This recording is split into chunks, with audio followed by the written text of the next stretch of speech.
Alhamdulillah, inilah dia sebahagian daripada apa yang kita collect di kat orang ramai lah. Maksudnya ni silver, ini apa namanya, suasa, ada 750.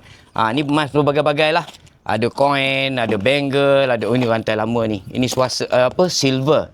Silver yang sekecil-kecil ini pun kita kutip. Walaupun kecil, dia tetap ada, nampak dia ada tulis S925 punya suasa. Kita beli. Macam ni punya batu pun kadang-kadang banyak tempat tak ambil.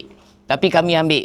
Selagi ada emasnya, kami ambil. Ni sepanjang lah daripada Pekan, bawa ke Rompin, bawa sampai ke Muazzam, bawa sampai ke lastnya di Mesing ni lah.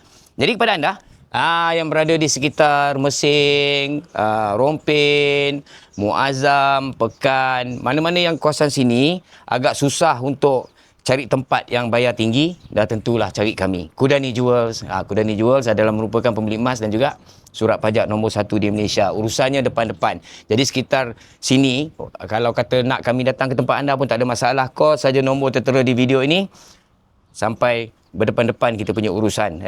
Kita kira, kita bawa timbang, kita nilaikan emasnya dan kita bayar depan-depan. Urusannya telus dan sah di sisi undang-undang. Begitu juga kalau ada surat pajak, sama ada surat pajak Aranu, surat pajak konvensional ataupun surat pajak kedai Cina, pun kami bantu anda untuk tebus barang tu keluar. Bila barang tu dah keluar, kira jual lah emas yang dah keluar tadi kepada kami bayar depan-depan. Harga tinggi. Jangan takut. Daripada segi urusan kita telus dan juga sah di sisi undang-undang. Macam ni juga, macam emas ni, anak kami cek dulu pun tak ada masalah, kami datang ke tempat anda. Kalau kata jadi urusannya, kita bayar terus. Kalau tak jadi, tak apa. Bawalah balik barang. Ni kita buat cek dululah. Ni macam ni cuma satu ni kita tak keluar. Kalau batunya sayang sebab cantik. Yang lain kita dah keluar kalau batunya.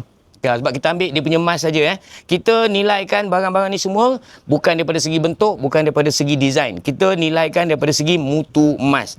Selagi dianya emas, ada emasnya, kita nilai, kita cek, kita timbang, kita bayar dengan harga emas tu. Bukannya pada design dan bentuk. Jangan risau sama ada emas patah, emas bengkok ke emas lusuh, suasa, silver ni, herod, benyut, apa semua dah patah, apa semua tak ada masalah. Ni semua sebahagian banyak yang kutip-kutip yang dah.